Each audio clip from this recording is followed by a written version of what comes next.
Ako po si Miguel. Isa po akong tagasalaysay ng isang pangyayaring hinding-hindi ko makakalimutan.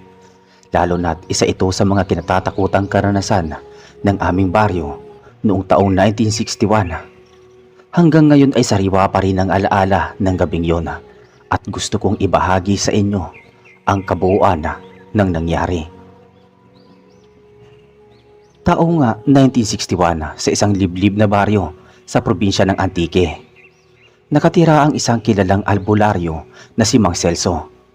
Hindi lamang siya simpleng manggagamot, kundi isa ring tagapayo ng mga taga-baryo tuwing may nararamdaman silang kakaiba. Karamdaman man o kababalaghan, kilala siya sa pagiging matapang, ngunit likas ang kanyang pagiging maingat dahil alam niyang ang mga nilalang na hindi nakikita ay laging nagmamasida. Sa baryo namin, kilala din sina Aling Marta, asawa ni Mang Celso, at ang kanilang anak na si Ben. May isa pa silang kasamang malapit na kaibigan na si Domeng, na laging tumutulong sa pamilya. Sila ang pangunahing taong sangkot sa kwentong ito. Isang hapon ng Hunyo 1961, habang nakaupo si Mang Celso sa ilalim ng punong mangga sa kanilang bakuran, lumapit si Aling Marta. "Mahal, parang iba ang pakiramdam ko nitong mga nakaraang araw, lalo na kapag lumalapit ako sa bukirin sa bandang silangan. Para bang may nakatingin sa akin," wika ni Aling Marta. Umiling si Mang Celso at sumagot, "Huwag kang basta-basta pupunta roon. Sinasabi ko na sa'yo noon pa, Marta. Iyon ay bahagi ng kagubatan na hindi dapat pinapasok ng kahit tanghali." Naroon si Ben nakikinig at nagtanong, "Itay, totoo ba na may mga engkanto talaga sa kagubatan na yon?" "Anak, hindi lahat ng nilalang ay masama. Pero kung minsan, may mga engkantong nagkakagusto sa tao. Kapag napili ka nila, mahirap nang makatakas." Tahimik na nakinig si Ben. Kinagabihan, habang nagkukwentuhan sa ilalim ng lampara, dumating si Domeng, dala ang kanyang itak at ilang gulay. "O Par Celso, may nakita akong kakaiba kanina sa may sapa. May babae nakaupo, nakaputi, mahaba ang buhok. Nang lumapit ako, bigla siyang nawala." Napakunot ang noo ni Mang Celso. "Iyon ang sinasabi ko, Domeng. Nagsisimula na naman silang magparamdam." Makalipas ang ilang araw, dumating ang isang taga-baryo na umiiyak. "Albularyo, tulungan niyo po ako. Ang anak ko'y hindi magising. Parang inaagaw ng kung sino ang panaginip," sigaw ng babae. Agad na pumunta si Mang Celso sa bahay ng babae. Dinala niya ang kanyang mga gamit, mga dahon, langis at dasala.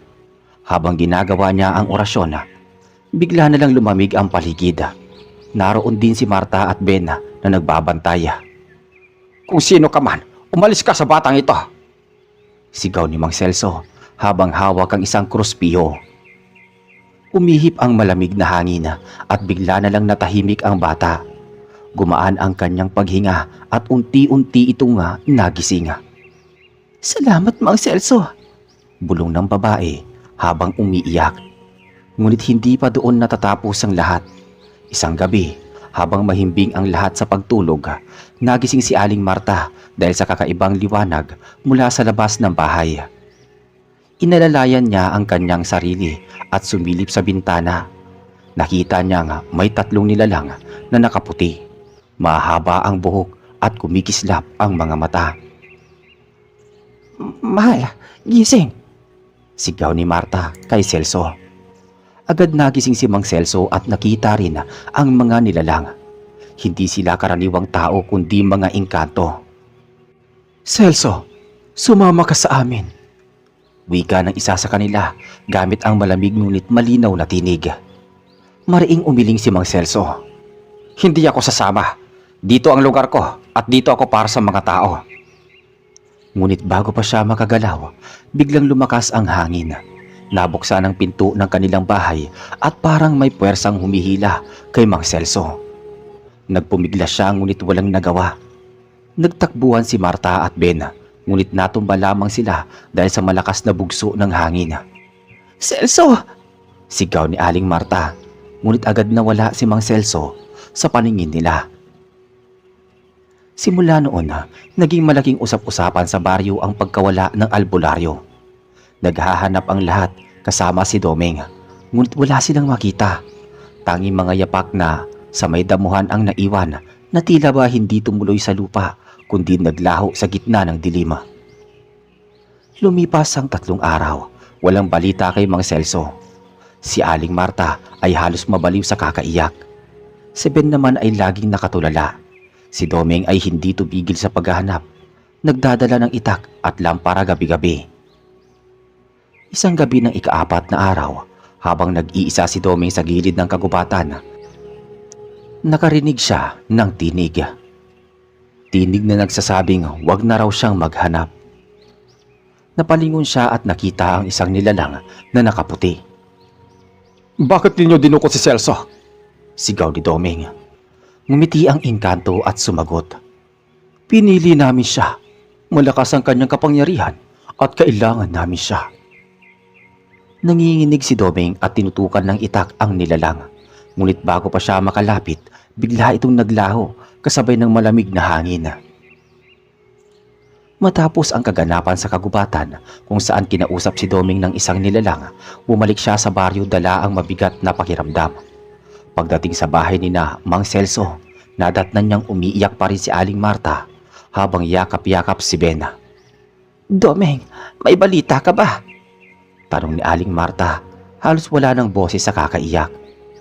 Umiling si Domeng. "Wala akong nakitang bakas, pero narinig ko ang tinig. Naroon talaga sila. Sila ang kumuha kay Celso." Napahagulgol si Aling Marta. "Diyos ko, bakit pa siya?" Hinawakan ni Domeng ang balikat niya. "Huwag kang mawalan ng pag-asa. Buhay si Celso. Hindi siya basta-basta kukunin para patayin. Kailangan natin mag-isip ng paraan para maibalik siya."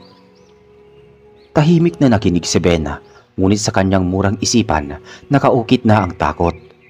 Kinabukasan, nagtipon-tipon ang mga taga-baryo sa harap ng bahay ni na Celso. Karamihan ay may dalang kandila at dasala. Ang ilan ay nag-aalok ng tulong upang hanapin ang albularyo. Lumapit ang isang matandang babae na kilala sa baryo bilang si Lola Simeona.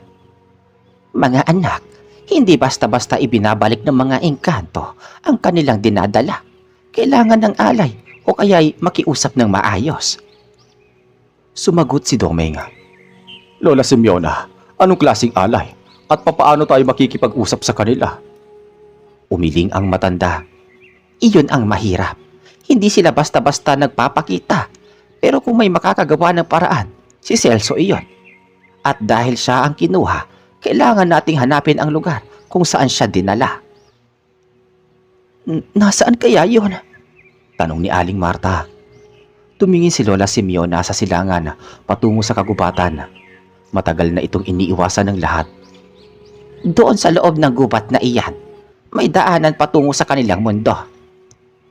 Kinagabihan, nagpasya si Domeng na muling bumalik sa kagubatan. Isinama niya si Ben kahit ayaw ni Marta, ngunit nagpumilit ang bata. "Itay ko ang kukunin natin. Hindi ako papayag na hindi ako sasama," sabi ni Ben. Naiwan si Aling Marta sa bahay, nanginginig sa kaba at nagdarasal sa bawat saglit. Sa may masukal na bahagi ng gubat, nagtuloy sina Domeng at Ben dala ang lampara, itak at ilang dahon na iniwan ni Celso noon para sa proteksyon. Habang naglalakad, naririnig nila ang mga alulong ng aso at tila mga tawanan ng mga hindi nakikita. "Mang Domeng, naririnig mo ba yun?" bulong ni Ben. "Oo anak, huwag kang bibitaw sa akin. Hawakan mo ang kamay ko," sagot ni Domeng. Maya-maya, nakarating sila sa isang bahagi ng gubat na hindi sila pamilyar. Ang paligid ay puno ng liwanag mula sa mga alitaptap. Ngunit kakaiba ang kislap nito. Hindi karaniwang liwanag, kundi parang may anyo ng mga matang nakamasid. Maya-maya, biglang umihip ang malakas na hangin. Sa harap nila ay may lumitaw na isang malaking puno ng balite. Sa ilalim nito, may nakabukas na tila lagusan. Madilim ngunit parang may kumukulong usok sa loob. "Mang Domeng, iyon kaya ang daan?" tanong ni Ben. Bago pa makasagot si Domeng, may boses na narinig mula sa lagusan. Kung nais ninyong kunin si Celso, pumasok kayo. Pero may kapalit. Wika ng tinig. Nagkatitigan si Doming at Ben. Pareho silang natakot ngunit alam nilang kailangan nilang subukan. Samantala sa loob ng kanilang bahay, si Aling Marta ay nagdasal ng nagdasal hanggang sa makatulog siya sa sobrang pagod. Sa kanyang panaginip, nakita niya si Celso. Nakaputing damit, nakaupo sa isang batong bilog at nakapalibot ang tatlong nilalang. Marta, huwag ka mag-alala. Buhay ako, pero hindi ako makaalis. Ang mga engkanto ang nagtatali sa akin. Wika ni Mang Celso. Celso, paano ka namin matutulungan? Tanong ni Aling Marta. Si Doming at Ben, sila ang may kakayahang makapasok. Ngunit kailangan handa sila sa anumang kapalit na hihingi ng mga engkanto. Nagising si Aling Marta na pawis at humahangos. Alam niyang hindi basta panaginip ang nakita niya, kundi totoong pangitain mula sa kanyang asawa. Sa gubat nagpasya si Doming at Ben na pumasok sa lagusan. Pagpasok nila, pakiramdam nila ay iba na ang lugar. Hindi na ordinaryong gubat ang kanilang nilalakaran. Ang paligid ay puno ng kakaibang halaman. May mga bulaklak na kumikislap at mga ilog na kumikinang na tila pilak. Ngunit kasabay nito, may mga nilalang na nakamasida, mga engkantong nakaputi, may mahabang buhok at mga matang malamlam na kumikislap. Lumapit ang isa sa kanila. Kayo ang pumasok sa aming mundo. Ano ang inyong pakay? Sumagot si Doming. Kukunin namin si Celso. Siya isa sa amin. Hindi ninyo siya pwedeng ikulong dito. Ngumiti ang engkanto. Si Celso ay aming napili. Siya ay may kakayahang hindi taglay ng karaniwang tao. Kapalit ng kanyang paglaya, may isang bagay kayong dapat ialay. Anong klaseng alay? Tanong ni Ben na nanginginig ang boses. Tumawa ang engkanto at sabay sabing, isang kaluluwa. Nang sabihin ng engkanto na isang kaluluwa, kapalit ng paglaya ni Celso, nanlumo si Doming at halos hindi makapagsalita si Ben. Hindi maaari. Hindi kami mag-aalay ng buhay ng iba. Kung gusto ninyo ng kapalit, sabihin ninyo ang ibang paraan. Ngumiti ang engkanto at lumapit kay Ben. Bata, napakalinis ng iyong kaluluwa. Ikaw ang pinakamainam na kapalit. Biglang niyakap ni Doming si Ben at inilayo mula sa engkanto. Hindi, huwag niyo siyang gagalawin. Ako na lang. Buhay ko ang kunin ninyo kapalit ni Celso. Tahimik na nagtawanan ang mga nilalang.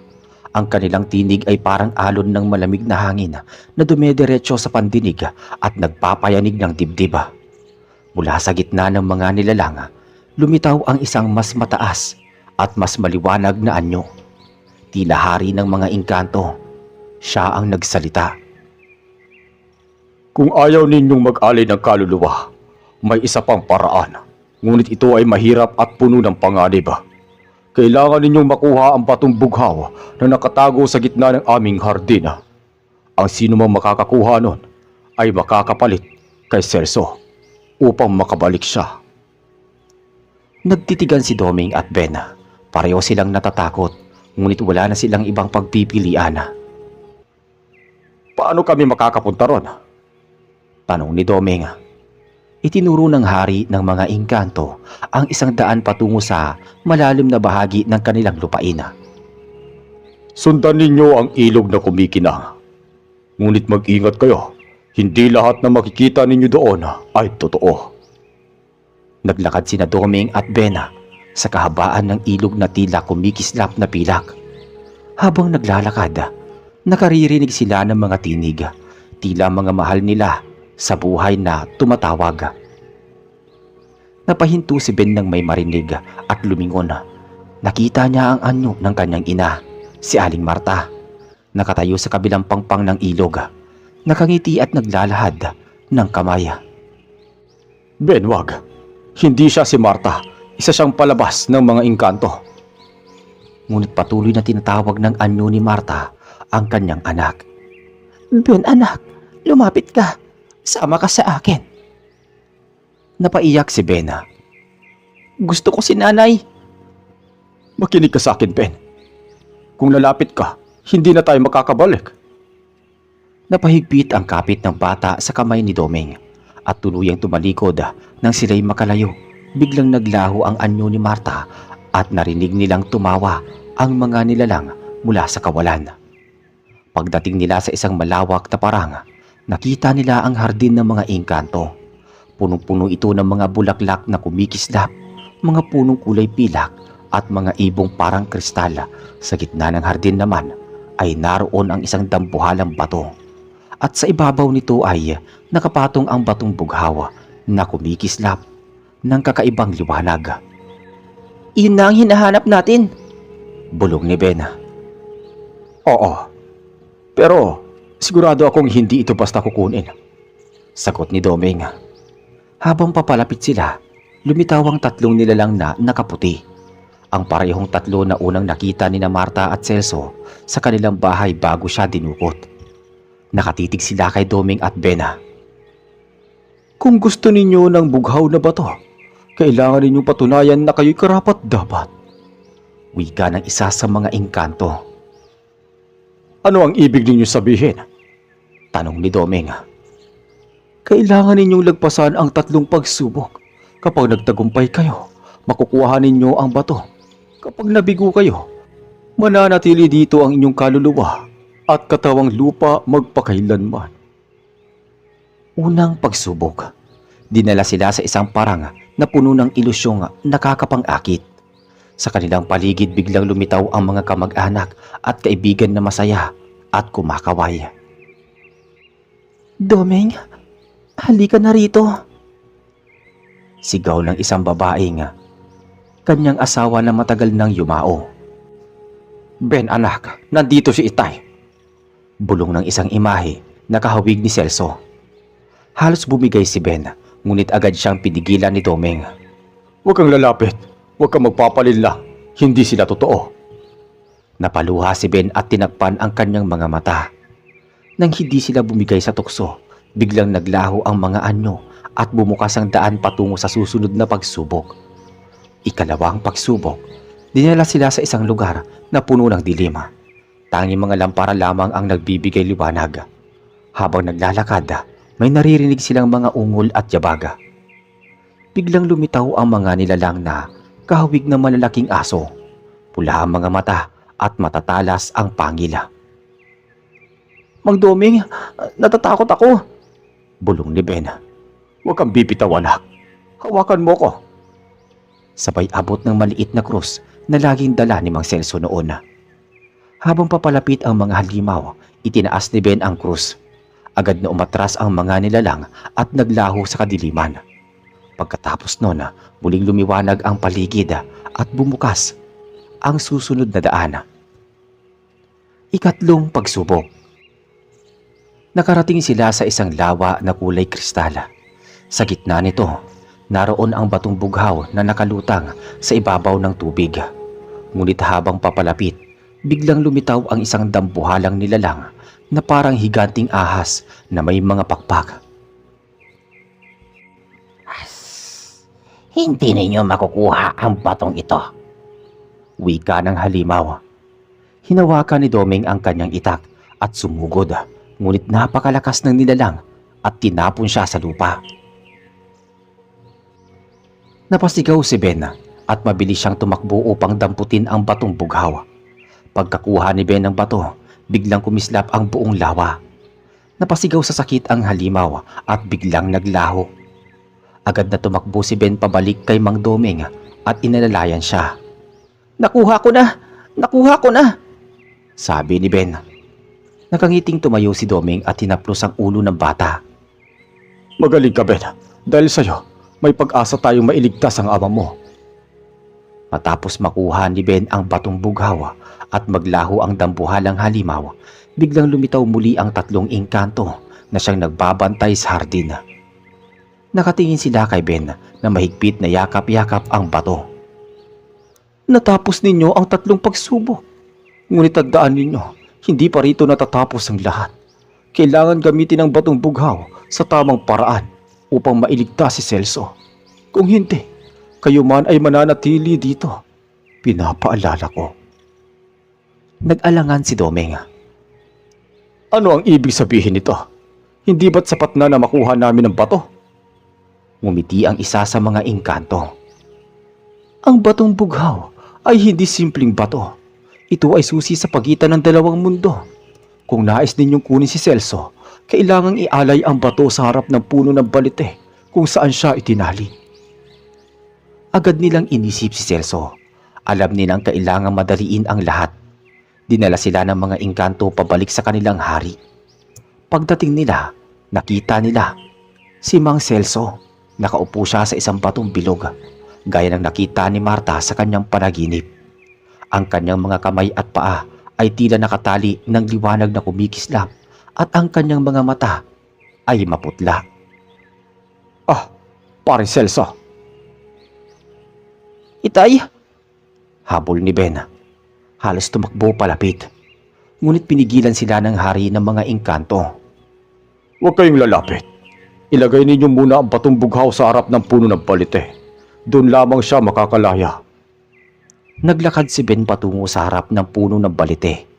Nang mailapag niya ang bato sa ugat nito, bigla itong kumislap ng bughaw na liwanag. Umalingaw-ngaw ang malakas na hangin at nagsimulang babasag ang tali ng liwanag na nakapalibot kay Celso. Napasigaw si Mang Celso habang unti-unting bumabalik ang kanyang lakas.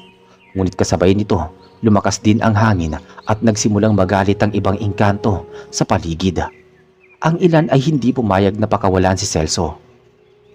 Hindi siya pwedeng makaalis! Sigaw ng isa sa kanila. Naglabasan ang mga nilalang mula sa bawat sulok ng kagubatan ng engkanto. Ang mataas na nilalang may mahahabang buhok, mga matang kumikislap, at ang ilan naman ay may pakpak. Ang kanilang titig ay sabay-sabay na nakadiretso sa buong paligid. Agad na hinila ni Domeng si Ben at itinago sa kanyang likod. Bing, huwag kang lalayo sa akin. Samantala si Mang Celso ay pilit na tumatayo kahit mahina pa ang katawan. Nakatingin siya sa hari ng mga engkanto. Bakit ninyo ako pinipigilan? Wala akong ginagawang masama. Sumagot ang hari. Pinili ka namin hindi upang saktan, kundi upang maging tagapag-alaga ng aming mundo. May kapangyarihan ka na makakabalanse sa pagitan ng tao at engkanto. Ngunit kung pipilitin mong bumalik, mawawalan kami ng bantay. Mariing umiling si Mang Celso. Ang buhay ko ay para sa aking pamilya at sa aking mga kababaryo. Hindi ninyo ako maaaring gawing alipin dito. Biglang kumidlat sa kalangitan ng mundo ng mga engkanto. Ang batong bughaw na nasa harap ng puno ng balite ay nagliwanag pa ng mas matindi at ang liwanag nito'y tumama kay Celso. Unti-unti nang nawawala ang mga gapos na nakabalot sa kanya. Domeng, Ben, malapit na akong makalaya, sigaw ni Mang Celso. Ngunit pabilis na lumapit ang ilang engkanto upang pigilan sila. Agad hinugot ni Domeng ang kanyang itak at itinapat sa mga lalapit. Sige, lumapit kayo at hindi ako magdadalawang isip. Ngunit sa halip na umatake, nag-atrasan ang ilan. Hindi dahil sa takot sa itak, kundi dahil sa liwanag na galing sa batong bughaw. Para bang iyon ang kanilang kahinaan. Maya-maya, nakalaya na si Celso at agad na yumakap kay Ben. Anak, salamat at hindi ka sumuko. Tatay, natatakot ako pero alam ko nga makakabalik tayo. Sagot ni Ben habang umiiyak. Lumingon si Mang Celso kay Domeng. Salamat pare, kung hindi dahil sa'yo baka hindi na ako nakabalik. Ngunit bago sila makalabas ng lagusan, muling nagsalita ang hari ng mga engkanto. Kung aalis kayo, may kapalit pa rin. Hindi pwedeng walang kabayaran. Ang batong bughaw ay hindi maaaring dalhin sa inyong mundo. Napatingin si Celso sa bato. Kung hindi namin ito madadala, paano kami makakabalik? Dalhin ninyo siya. Isa sa inyo ang kailangan maiwan dito upang manatiling bantay. Iyon ang tanging paraan. Nagulat si Domeng. Hindi pwede. Hindi pwedeng may maiiwan sa amin. Ngunit mariing tumingin si Celso sa kanyang kaibigan. Domeng, ito na ang kabayaran. Ako ang dapat maiwan. Kung hindi dahil sa akin, hindi kayo malalagay sa panganib. Ako na ang magiging bantay dito. Hindi, Itay. Huwag mo akong iiwan. Napapikit si Mang Celso. Anak, ito ang paraan para makabalik kayo kay nanay mo. Para maging ligtas kayo. Ngunit biglang kumislap muli ang batong bughaw. Nagkaroon ng kakaibang liwanag na bumalot sa buong paligid. Ang tatlong engkanto ay napatras at parang nagulat. Nakakatuwa. Ang bato mismo ang pumili. Wika ng hari. Nang maglaho ang liwanag, nakita nilang ang bato ay nahati sa dalawa. Isang bahagi na natili sa kamay ni Ben at ang isa na may lumubog sa lupa ng mundo ng engkanto. Ito'y bihirang mangyari. Kung gayon, may balanse na. Walang kailangang maiwan. Ngunit tandaan ninyo, may utang pa rin kayo sa aming mundo. Wika ng hari. Dali-daling niyakap ni Ben ang kanyang ama. Itay, makakauwi na tayo. Oo, anak. Pare, uuwi tayo magkakasama. Pinayagan silang lumabas ng lagusan. Sa bawat hakbang, unti-unting nagbabago ang paligid. Mula sa makukulay at kumikislap na tanawin ng engkanto, pabalik sa madilim at malamig na gubat ng kanilang baryo. At sa huling kisap ng liwanag, nakalabas silang tatlo, si Celso, Doming at Ben. Pagkalabas ni Celso, Doming at Ben mula sa may lagusan sa ilalim ng balite, kapansin-pansin ang bigat ng kanilang paghinga. Ang katahimikan ng gubat ay bumalik, ngunit naroon pa rin ang malamig na simoy ng hangin na wari nagbabadya ng paalala mula sa mga engkanto. Agad na niyakap ni Ben ang kanyang ama ng mahigpit. Itay, akala ko hindi na kita makikita ulit. Anak, huwag kang matakot. Nandito na ako. Hindi na tayo maghihiwalay pa ng nanay mo. Celso, salamat sa Diyos at nakabalik ka.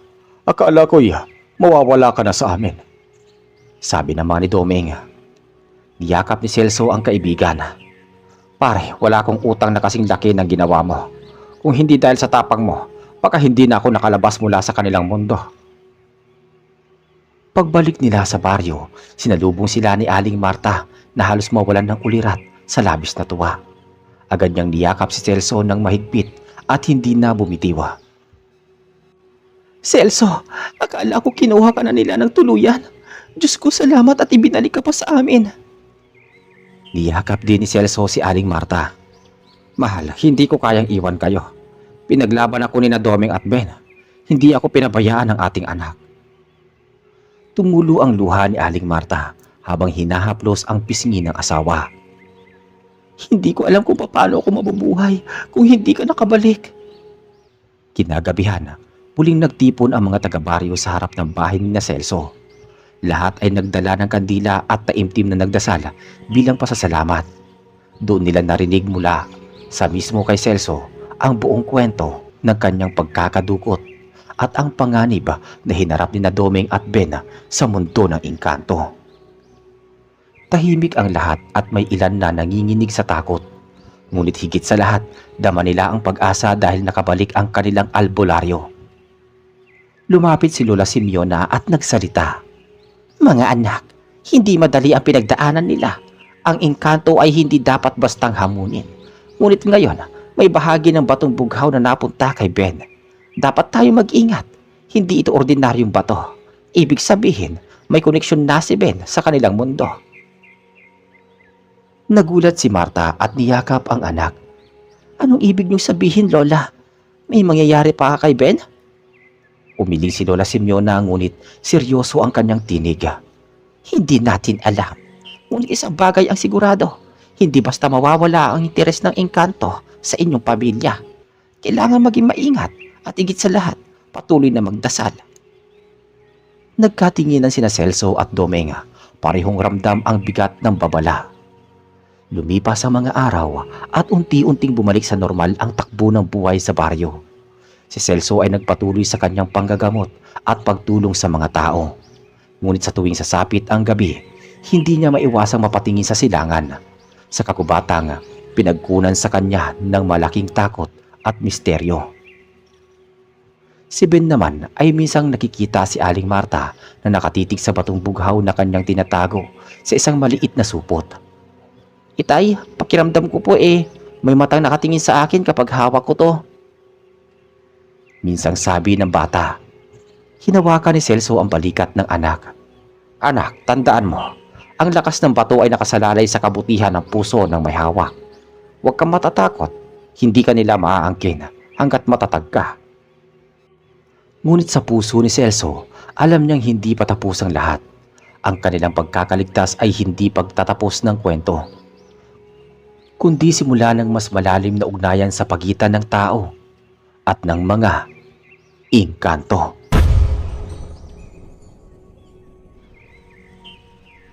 Ang tunay na tapang ay hindi nasusukat sa lakas ng braso, kundi sa katapatan ng puso at sa handang magsakripisyo para sa pamilya, pati na